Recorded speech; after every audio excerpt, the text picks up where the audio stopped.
Eduardo, do you want to demo the partial task feature? Yeah, let's go. Next slide, please. So first of all, partial tasks are a feature that the community requested for the longest time. Can you open the slide? Whoever is it? David's driving. Yeah. So the idea is it comes from multiple languages implement this idea. You can know it's a feature known by several names, but in Python at least it's called partial tasks. It's this idea that you can partially apply a function or freeze some arguments to a function, if that makes sense. So next slide, please. We lean heavily on functools.partial. And next slide, please. Yeah, as I said, you can freeze a portion of the test parameters. But again, like, why did you do it? One is improve the ergonomics. Like, we really want to decrease the distance between the Python's like native, mental model to Flyte's SDK. So one feature that people asked for, I don't know how long, is this idea of using map tasks with multiple inputs. So let's go see how this can be used. We shipped this in the latest Flyte release. It's still tagged as experimental, but please, the community should start using it. Give us some feedback. There's great ideas there, some limitations. Let's go talk them through them. So next slide. And I think I will take over. Can I share my screen? Yeah, probably now. Do you guys see my screen? Yeah. Yes. Is it too small? Or it's okay? You should see like 2 tabs. Is it too small? I think the terminal on the right-hand side, at least from my side, looks a bit small. Okay, let me just bump this a little bit, and no, should also, well, let's see. Better. So on the left-hand side, we have a very simple example that demonstrates how partial can be used. You have a function called add, takes 2 parameters, A and B, and in line 6, we partially specialize it. So we are essentially freezing the B parameter of the function add, creating this other object that I'm calling add1. And finally, we just like run it. Hey, I'm calling this function add1, passing AS2. If we run this trivial example, as we can expect, like we see 3, which is like the result of adding 1 plus 2. But how can we use this idea or apply this idea to Flyte tasks? So let's go to the next example. Yeah, so I'm just extending that idea. Now I have a task called add, workflow. Like I'm just using the same method. Like, hey, I have a partial. I partially specialize the task add, freezing the same parameter B, calling it and passing it as the result of scheduling and execution of the workflow WF. Here's how this thing looks like. So I do Flyte run, the name of the file, the workflow, and passing the parameter A, which, as we can expect, we get 3 back. But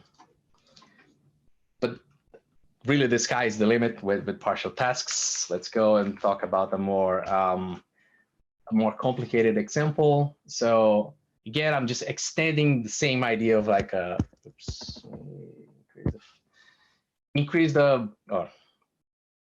building upon the simple example that we're just discussing. Now we have an add function or an add task that takes like 3 parameters now, and you can like partially specialized a partially specialized function, which is essentially what I'm doing here. Line 11, we're partially specializing add, fixing A, and then I have A and B bound with another partial specialization of the already partially specialized add. And just like here in line 11, I'm just like calling the partially specialized function. And as one can expect, if we run this and I would say, hey, A is 1, B is 2, C is 4, we get 7 as expected. So, you know, this idea that you can partially specialize different functions or different tasks. So you're not bound or limited to only specializing like one parameter. You can specialize as many parameters as you want. And but this is all fine and good, but how do we apply this to a problem that the Flyte community has, you know, complained about for so long? So one idea is how do we pass multiple parameters to a Flyte task? You know, sometimes you want to fix some parameters that you're gonna pass in the definition of a map task. So we use this idea of a partial task to solve this problem. So let me just show you how the old way of defining a map task where we want some of the parameters to the function that will be mapped over to be fixed.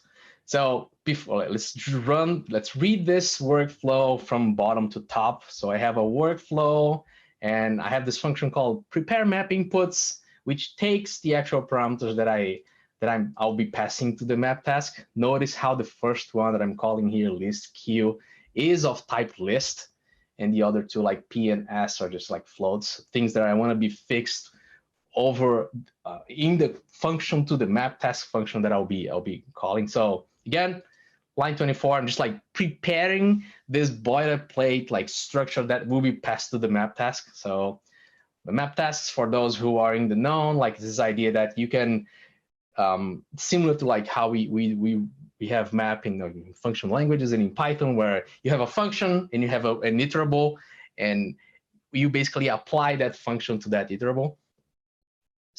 We have a similar construct in Flyte. We call it map task. In here, let's just decode this real quick. You have a map task, which is the Flyte construct for a mapping. You pass the function that you want to map, and you up until now you only had the chance of passing one single input to the map task.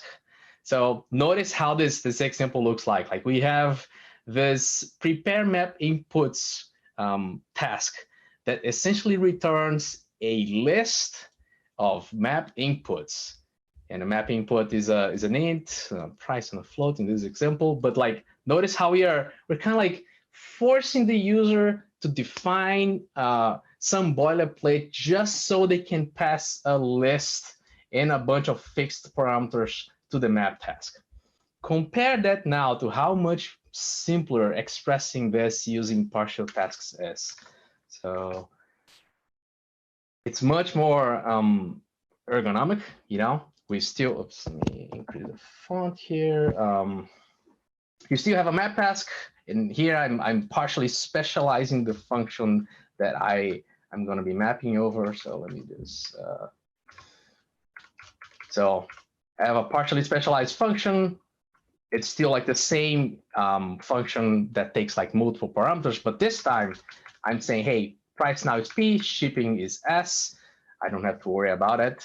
I just like pass the list of like things, in this case, a list of ints that I want to map over as the quantity. Again, you don't have to worry too much about the details, but like I'll just like flip back and forth between like the two examples. In this case, we have a 13-line workflow and task. We have like almost twice as much code just to express the same idea. And prove that I'm not lying. From a new example, passing a list. Here I'm fixing P to be 0.1, S to be 0.1 in a list. Doesn't really matter what it does, but just like, you know, wow, Python is amazing. Anyways, again, this idea that now you can express computations much more ergonomically. The distance between map tasks and the Python map built-in function is much smaller now. But it doesn't stop there. Another feature that people, complain to us a lot about is that the Python built-in function takes a function in multiple iterables. It's not restricted to a single iterable. So we in the same theme, like we want to decrease the distance between map task and Python's map built-in function. So we extended map tasks to take multiple iterables at the same time, or also. Just keep in mind that we maintain a strict zip semantics. This essentially means the lists that you're passing, that you're mapping over, they have to be of the same size. Flyte will obviously, let you know if that's not the case. But yeah, so again, we have a map task. We're back to the simple example of having an add function that takes, 2 parameters and just sums them up. In this case, I am passing add again to map task, but notice now how I'm passing now xs and ys as parameters. Both are of type lists. So what this is essentially doing is summing the lists pairwise. So just show how this looks like. 05 Flyte run 05. I have just to decode this. xs is a list that contains the elements 1, 2, 3. Ys is a list that contains the elements 10, 20, 30. If we run this, you get one list that has 10 plus 1, 20 plus 2, 30 plus 3. So it essentially has a similar semantics as Python's map function, where we go and do a zip of the iterables and traverse them, assuming that they are of the same size. And obviously you can like mix and match this. Here I'm just showing a much more complex example. Well, not much complex, but still like I have again, let's read it from the bottom. Have a workflow that does a single map task where we pass 2 lists as the parameters to the map task. But here I'm partially specializing this function called add, and I fix the debug parameter. Let's go take a look at add. Add takes like 3 parameters, so a, b of type int and debug of type bool.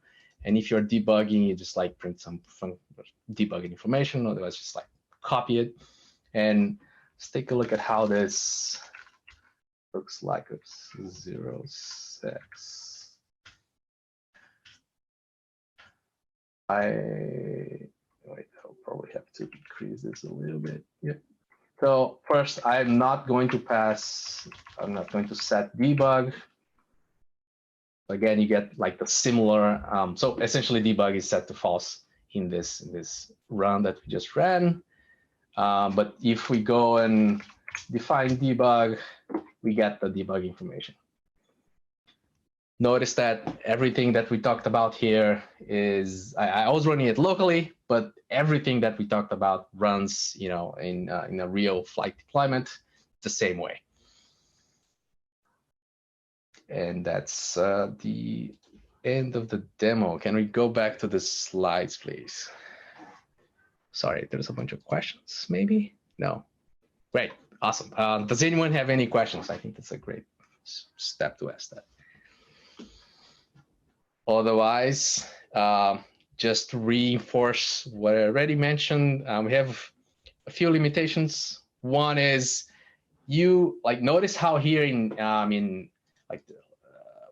are you guys still seeing my screen or David's? David's, right? Yep, David's. Great, cool. Yeah, so I'll just talk over this. You cannot fix a parameter of type list t today. This is a feature that we'll be working on. So essentially, when you're partially specializing a function, if you're specializing a parameter of type list, this will not work. Flytekit will scream at you, so don't worry. Like, this is not the kind of error that you only see in runtime. We detect the case so that to help you not make this mistake. Final thing is the partially specialized functions all the caching semantics that Flyte offers, where we take the signature of the function, all the parameters, and like create the cache key based on that, still applies. So you don't have to like think about like, hey, how do I handle caching now with partially specialized functions? It's still basically the same. Cool. Any questions? Anything that anyone wants to add? Keaton? Eduardo, just a quick question. What's up? Does the partial invocation work with both promises and literal values? It should, right? Yes. Yeah. Okay. It basically works the same way as like a regular workflow. Okay, cool. Yeah. I think one other thing to note over here is because of the reduction of the requirement of data classes or any other like grouping logic, you actually have reduced one task. So the performance is going to be even higher. And the amount of data that's flowing through that central task is reducing. This also opens up other things that we will definitely showcase later in the year. So coming later. Awesome. Yeah. Thanks.